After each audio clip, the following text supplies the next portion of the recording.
Hello and welcome to Chiefs TV here at the Poirier Sport and Leisure Complex. My name is Jacob Lazar. I'm joined by Nick Bazran. The Chiefs are now at the quarterly point of the season, 10 games in. Pretty good start. Not so bad. I mean, they started off a bit slow. It was a little bit, maybe getting their bearings, getting used to almost an entirely new squad. But in the last couple of weeks, they've been on fire as of late. They have. And a 5-2-3 record to start the year is good. There's nothing to complain about. It was nearly a 6-2-2 record if they had won today out in Victoria. But that puts them in the top 3 in the standings. It's going to give them a good opportunity to really make something happen as the season goes along. And yeah, like you said, they started out a bit slow, but they've had some big performances. Both their goaltenders have been great. Henderson and Matthews have both stolen games.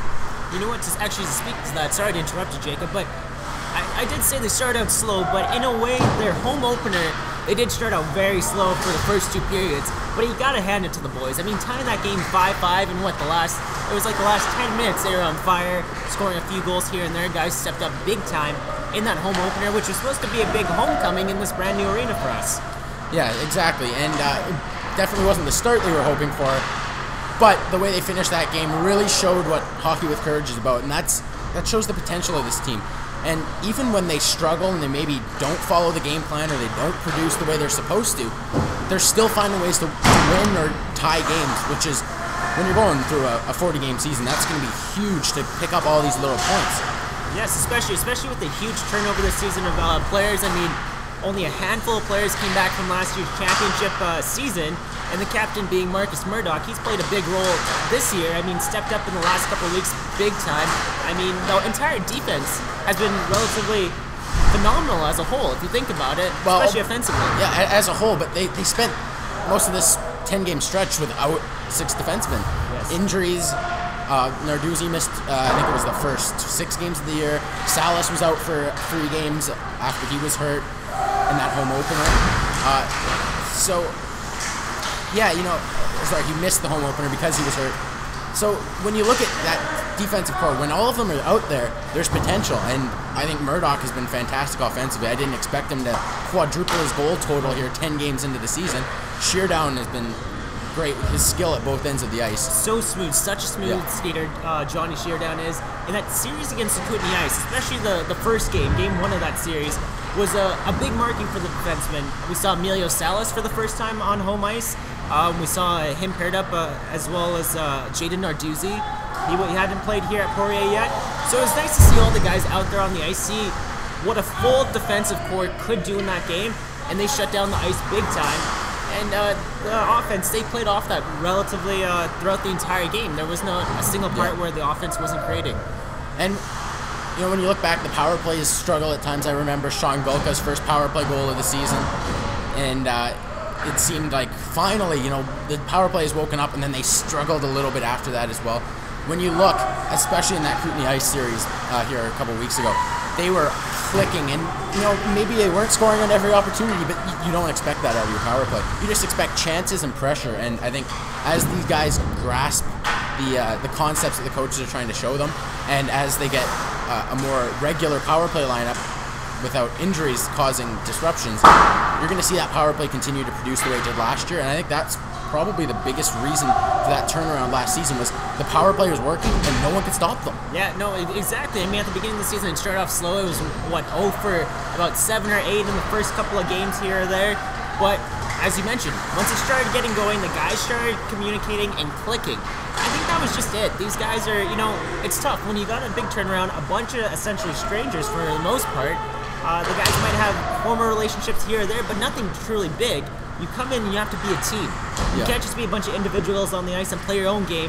You have to play your game that can suit the rest of your teammates, especially when you're on a top 3 line, or if you're Sean Golka, for example, who has an interesting game style. I mean, he reminds me a lot of Caleb Fantilo. I think as he goes forward, he can truly be a power forward in any league that he plays in. 24 penalty minutes, leads the team in that department, and he's tied for 3rd in points so far this season. Yeah, I do see Fantilo in with that explosiveness and a good shot, and yes, that physical aspect as well. He's feisty. He's not afraid to get dirty. Yeah, exactly.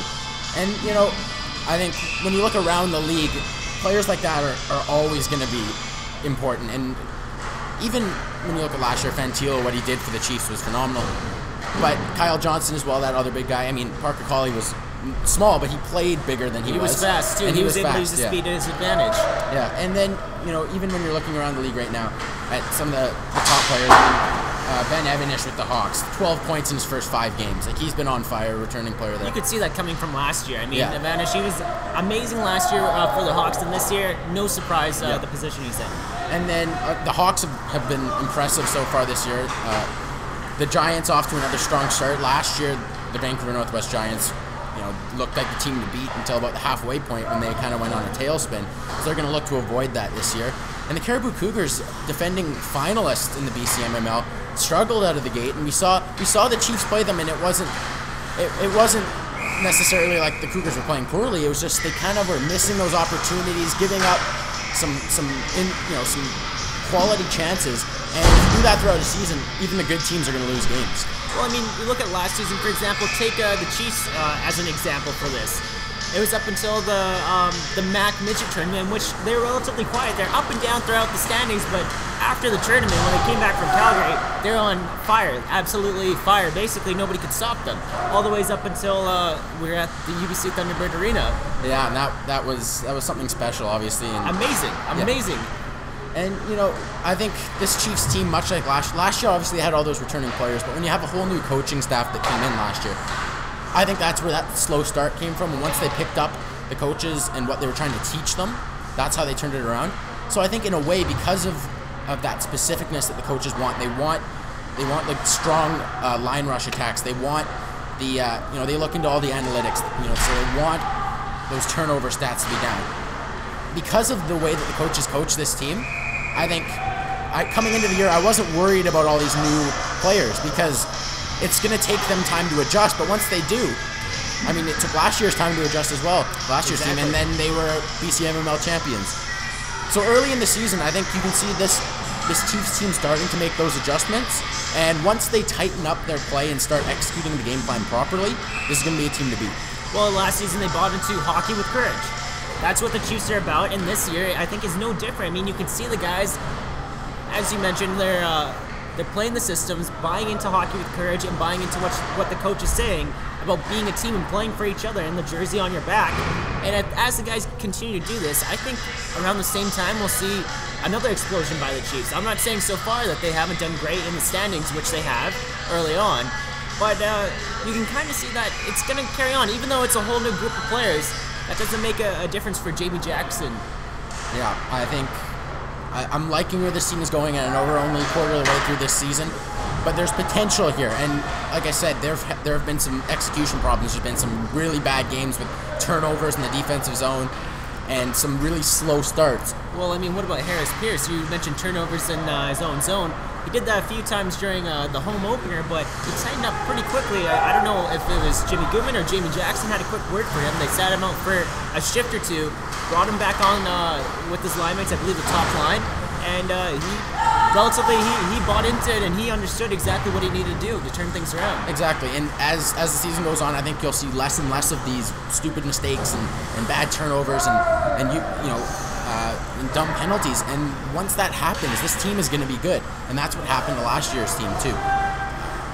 Right now, you obviously can't predict what's going to happen 30 games from now, but I think the Chiefs team, if they keep doing what they're supposed to be doing, you'll obviously see them in the playoffs again. You'll see them trying to contend and repeat as champions. And obviously, Okanagan's going to want to stand in the way. The Giants are going to want their redemption from last year.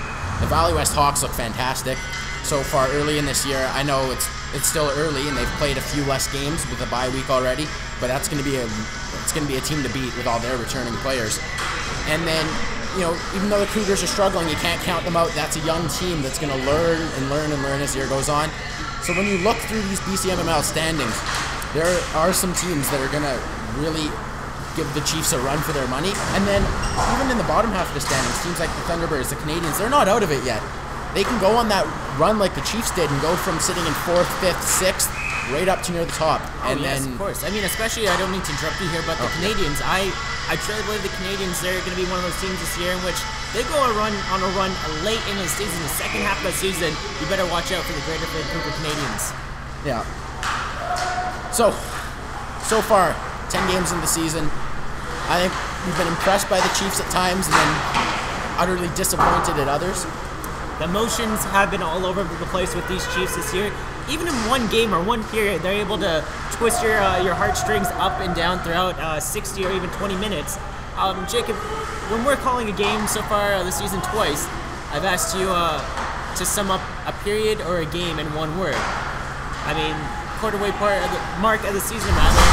What do you have to say one word was? One word for these Chiefs so far is dedication. Because if they stay dedicated, that coaching staff, they're going to be ripping their hair out for the next few weeks with the adjustments still needing to be made. But they know how to have a team that wins. They proved it last year. And if this team can be dedicated and follow all those systems, the sky's the limit for these guys. Thank you for tuning in to the inaugural episode of Chiefs TV. For the Vancouver Northeast Chiefs, my name is Jacob Lazar, joined by Nick Bajaran and Patrick DeSalle behind the camera. And we will see you next time with more coverage for the Vancouver Northeast Chiefs and the rest